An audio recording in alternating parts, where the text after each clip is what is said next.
सम्मानित सम्पूर्ण नेपाली दाजुभाइ दिदीबहिनीहरू, तपाईहरू माझ भिडियो र युट्युब मार्फत यो घनश्याम चलगाई हाम्रो देश नेपाल एउटा विखण्डनको दिशातिर दौडिरहेको छ। यो अवस्थामा हामी प्रत्येक सच्चा नेपाली, एउटा राष्ट्रभक्ति, अब नेपाललाई हामी माया गर्ने राष्ट्रवादी नेपाली, सम्पूर्ण नेपालीहरूले एउटा हामी नेपाली हौँ, हाम्रो राष्ट्रियता नेपाली हो, हामी सम्पूर्ण नेपाली एक भएर नेपाल राष्ट्रको सम्मान र सुरक्षा गर्नुपर्छ भन्ने बारेमा म चर्चा गर्न गइरहेको छु। हाम्रो देशको अवस्था अति जटिल अवस्थामा अहिले गुज्रिरहेको छ। राजनीतिक पार्टीहरूले आफ्नो स्वार्थका लागि जुन खालको नारा लिए, जुन खालको नारा लगाए, एउटा भिजन बिनाको, एउटा बाटो बिनाको जुन खालको नारा लगाएर एउटा नेपाली जनताहरू माझमा, एउटा नेपाली जनता बीचमा जुन एउटा फाटो ल्याउने जुन खालको वातावरण बनाए, त्यसमा हामीले शोषणशील भएर सोच्ने बेला आएको छ। प्रत्येक नेपाली हामी शोषणशील हुने अवस्था सिर्जना भएको छ। अहिलेको राजनीतिक अवस्था अति जटिल र अति कठिन अवस्थामा गुज्रिरहेको छ। हाम्रो जुन 10 वर्षे माओवादी जनयुद्ध कालमा एउटा माओवादीले चाहिँ एउटा जुन खालको नारा लगायो, एउटा जात-जातिबीच एउटा संघात्मक राज्य शासन प्रणाली, उनीहरूले दिएको नारालाई नै अन्य पार्टीहरूले पनि जुन खालको एउटा वार्तालाप गरे, त्यो वार्ता अनुसार उनीहरूले एउटा नेपाललाई चाहिँ एउटा संघात्मक शासन प्रणालीमा, एउटा संघात्मक राज्यको रूपमा, संघात्मक गणराज्यको रूपमा जुन रहनुपर्छ भन्ने कुराहरू गरेर एउटा संविधानमा एउटा संघात्मक शासन प्रणालीको व्यवस्था हुनुपर्छ भन्ने कुरा जुन उठाएर अहिले देशलाई एउटा विखण्डनको दिशातिर लगिएको छ। हुन त एउटा संघात्मक शासन प्रणाली नराम्रो होइन, तर हाम्रो देशको एउटा परिवेश, एउटा भौगोलिक परिवेश र वातावरण र हाम्रो देशका जनताहरूको जुन एउटा विभिन्न जाति, हजारौँ जातिहरू भएको देश भएको हुनाले हामीले यति छिटै र यति सजिलै एउटा जातिको नाममा एउटा राज्य दिनुपर्छ भन्ने कुरालाई हामीले सोचेर एउटा भिजन, वास्तविकता हामीले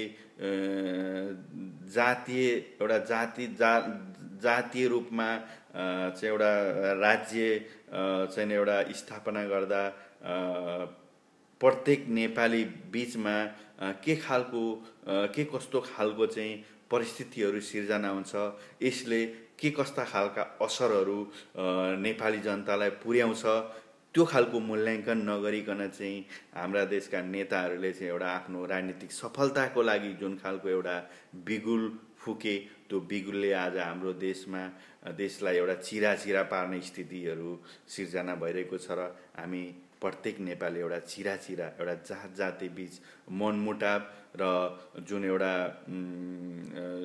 एउटा भीषण लडाइँ हुने अवस्थाहरू सिर्जना भइरहेको अवस्था छ। त्यसले हामी प्रत्येक नेपालीले सोचेर आफूले सही निर्णय गर्ने बेला आएको छ।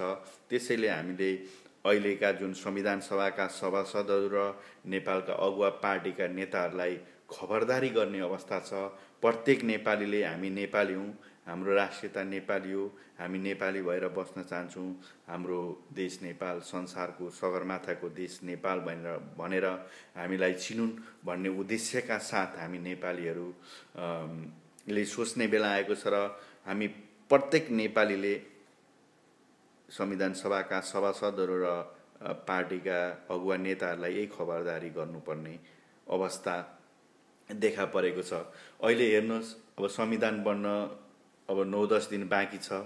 अब अहिले भयानक नेपाल बन्द, अब काठमाडौँको स्थिति, अब विभिन्न जाति बीच झडप र जुन खालको देशमा बन्द, जुन खालको एउटा स्थिति देखा परेको छ, यो स्थितिले गर्दा अहिले जुन हाम्रो देशको भौगोलिक परिस्थिति अनुसार हाम्रो देशमा वास्तवमा जातीय राज्य दिँदा के कस्तो अवस्था सिर्जना हुन्छ र र प्रत्येक हाम्रा जनजातीय नेताहरूले पनि सोच्ने बेला आएको छ कि उहाँहरू एउटा बुद्धिजीवी हुनुहुन्छ, उहाँहरू एउटा बुद्धिजीवी सर्कलको एउटा राजनीतिक व्यक्तित्व हुनुहुन्छ। उहाँहरूले सोच्ने बेला आएको छ कि एउटा जातीय राजनीतिकले देशमा सफलता हुन्छ हुँदैन, देशले सफलता पाउँछ पाउँदैन, र हाम्रो नेपालको एउटा भौगोलिक परिवेश कस्तो छ, हामी कहाँ छौँ, त्यो परिवेशलाई अध्ययन गरेर चाहिँ उहाँहरूले एउटा जातीय राजनीति गर्दाखेरि चाहिँ एउटा सफलता हुन्छ।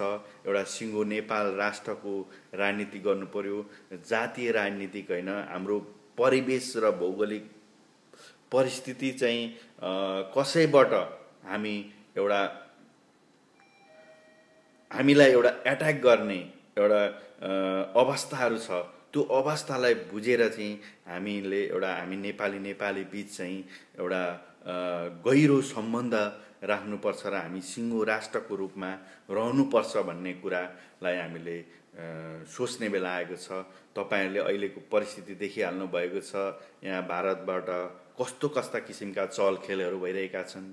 एउटा हाम्रो जुन एउटा मधेसी समुदायमा एउटा मधेसी नेपाली जुन एउटा तराई भागमा चाहिँ जुन खालको एउटा भारतले एउटा सिङ्गो नाङ्गो हस्तक्षेप गरेर जुन खालको वातावरणहरू सिर्जना गरिरहेको छ, त्यो त्यो वातावरणले गर्दाखेरि चाहिँ एउटा नेपाल राष्ट्रलाई उनीहरूले एउटा टुक्राउन सक्ने अवस्थाहरू छ। त्यसैले गर्दाखेरि प्रत्येक हामी नेपालीले यो बुझ्नुपर्छ कि हामी यति एउटा सुन्दर हाम्रो नेपाल देश, एउटा हामी नेपाली भनेर संसारमा एउटा सम्मान रूपमा चिनिरहेको अवस्थामा यसरी हाम्रो भौगोलिक वातावरण चाहिँ एउटा परिवेश अर्कै भएको अवस्थामा अरूबाट हस्तक्षेप हुने अवस्था सिर्जना हुँदै पनि यस्तो स्थिति देखि पनि हामी आफू नै सक्षम र चलाक भइएन भने भोलि हाम्रो देश एउटा संसारको नक्साबाट हराउन सक्छ। र हामी जनजाति हामीले यो सोच्नु पर्यो कि हामी त जनजाति होइन, हामी त नेपाली हौँ। हामी सिङ्गो नेपालको राजनीति गरौँ। हामी आफैलाई जनजाति भन्यौँ भने हामी कसरी चाहिँ सफलता हासिल गर्छौँ? हामीले आफैलाई एउटा चाहिँ तल लैजाने खालको वातावरण सिर्जना गर्नु हुँदैन। हामी नेपाली हौँ, हामी कुनै पनि जनजाति होइनौँ। हामी प्रत्येक नेपालीले सम्मान साथ आफ्नो स्वतन्त्रता र मौलिक हक अधिकारलाई प्रयोग गर्न पाउनुपर्छ। हामी प्रत्येक नेपाली एउटा प्रतिस्पर्धाका रूपमा जान सक्ने वातावरण चाहिँ सिर्जना हुनुपर्छ।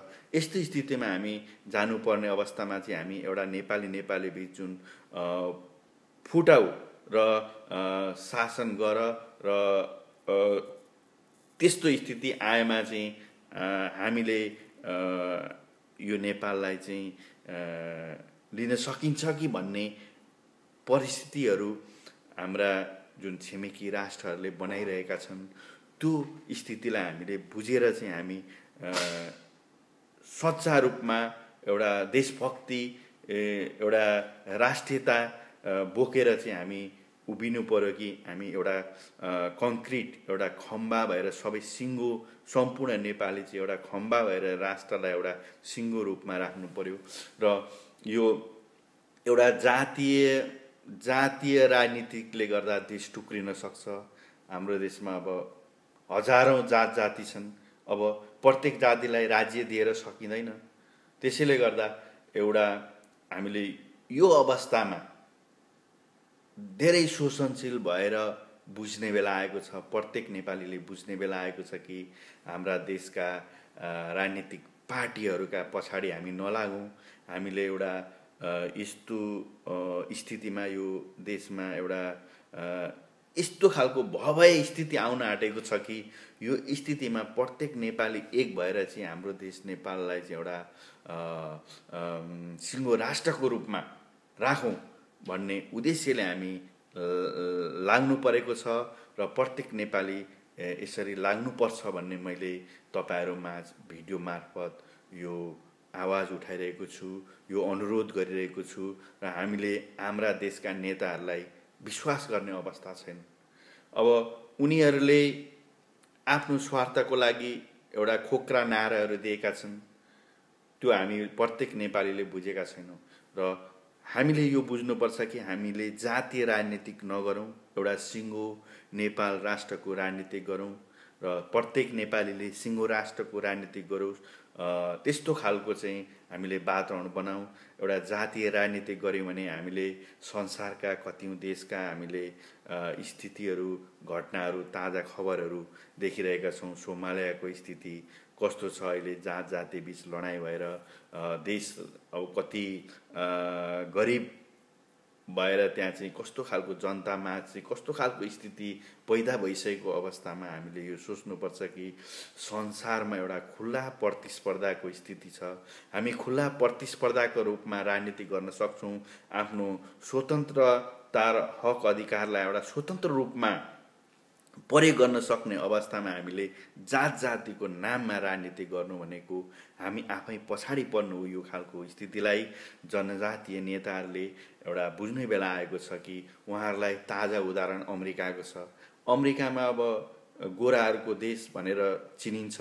अहिले उहाँ हेर्नुहोस्, हाम्रो अमेरिकाको राष्ट्रपति एउटा कालो जातको राष्ट्रपति ओबामा चाहिँ राष्ट्रपति भएर उसले चाहिँ एउटा अमेरिका जस्तो एउटा शक्तिशाली राष्ट्रलाई नेतृत्व गरिरहेको अवस्थामा त्यो ओबामा कसरी त्यहाँ पुग्यो? एउटा खुल्ला प्रतिस्पर्धा रूपमा ऊ चाहिँ एउटा आफ्नो जुन विवेक, जुन आफ्नो क्षमता प्रदर्शन गरेर ऊ एउटा त्यत्रो विशाल राष्ट्र, एउटा विशाल संसारको शक्तिशाली राष्ट्रको प्रेसिडेन्ट हुन पुगेको छ भने हामीले यो सोच्नुपर्छ कि हामीलाई कुनै पनि जातले प्रतिस्पर्धा गर्न रोक्दैन। हामीले एउटा शिक्षा आर्जन गर्नु पर्यो र सही मार्ग दिशा लिनु पर्यो र एउटा स्वच्छ राजनीतिक वातावरण बनाउनु पर्यो, स्वच्छ राजनीति गर्नु पर्यो र हामी जोसुकै पनि अगाडि बढ्न सक्छौँ। एउटा हामीले जातीय राजनीतिक लियौँ, एउटा जातीय राजनीतिक लिएर हामी अगाडि गयौँ भने हामी अवश्य पनि हाम्रो देश नेपाल टुक्रन्छ, विखण्डनको दिशातिर जान्छ। त्यसैले हामी एउटा सिङ्गो नेपाल राष्ट्रको राजनीतिक लिएर अघि बढौँ। यसले गर्दा हामी अवश्य पनि सफल हुन्छौँ र हाम्रो देश नेपाललाई एउटा सही संविधान हामीले दिन सक्छौँ र नेताहरूलाई यही खबरदारी गरौँ कि संसारको परिस्थिति, संसारको परिवेश र संसारलाई हेरेर हामीले बुझ्नुपर्छ प्रत्येक नेपालीले र हाम्रा देशका नेताहरूलाई यो खबरदारी गर्नुपर्छ कि खबरदार हाम्रो देशलाई नटुक्राऊ। हाम्रो प्रत्येक नेपाली, हामी प्रत्येक नेपालीले यही आवाज उठाइरहेका छौँ कि हामीलाई एउटा सिङ्गो नेपाल राष्ट्रको संविधान देऊ र सबै नेपाली हटाउन सक्ने संविधान देऊ। एउटा हामीले संघात्मक शासन प्रणाली, एउटा संघात्मक रूपमा हामी गए पनि एउटा भौगोलिक स्थिति अनुसार देशको भौगोलिकता आधारमा हामीले सङ्घीय राज्यहरू छुट्याउँ, एउटा जात जातिका नाममा राज्यहरू नछुट्याउँ। यसले गर्दा हाम्रो देश टुक्रिँदैन भन्ने तपाईहरू समक्ष म अनुरोध गरिरहेको छु। हामी प्रत्येक नेपाली, विभिन्न जात जातिका नेपाली, कोही पूर्व, कोही पश्चिम, कोही उत्तर, कोही दक्षिण छन्। अब एउटा थारू पूर्व छ भने एउटा थारू पश्चिम छ, एउटा लिम्बू पूर्व छ भने एउटा लिम्बू पश्चिम छ, एउटा गुरुङ पूर्व छ भने अर्को गुरुङ पश्चिम छ। यसरी हाम्रो जाति चाहिँ एउटा विभिन्न क्षेत्रमा मिक्स भएर बसेको छ। त्यसले गर्दा हामीले यो जातको राज्य यो भनेर छुट्याउन सक्ने अवस्थाहरू छैन र त्यस्तो अवस्था देखिएको छैन। त्यसैले हामी सबै नेपाली एक हौँ, सिङ्गो राष्ट्रको रूपमा हामी रहेर बसौँ र हाम्रा देशका नेताहरूलाई हामीले यही अनुरोध गरौँ र यही खबरदारी गरौँ। हामीलाई एउटा स्वच्छ र सबै नेपाली हटाउन सक्ने संविधान देऊ र एउटा सिङ्गो नेपाल राष्ट्रको संविधान देऊ र हामी सबै नेपाली समान रूपमा बाँच्न पाउने संविधान देऊ भनेर हामीले अनुरोध गरौँ। यही नै म घनश्याम चौलागाई हामी सम्पूर्ण नेपाली जनतामाझमा अनुरोध गरिरहेको छु। म दसौँला जोडेर तपाईहरूमाझ विनम्रता साथ हामी हाम्रो देश नेपाललाई सिङ्गो राष्ट्रको रूपमा राखौँ र हामी सिङ्गो राष्ट्रको रूपमा संविधानको निर्माण गरौँ, सिङ्गो राष्ट्रको संविधानको निर्माण गरौँ। यही नै अनुरोध गर्दै नेपालका संविधान सभाका सभासद र नेपालका नेताहरूलाई पुनः खबरदारी गरौँ भन्दै तपाईँहरू माझबाट म बिदा हुन चाहन्छु। धन्यवाद। जय नेपाल, जय राष्ट्र।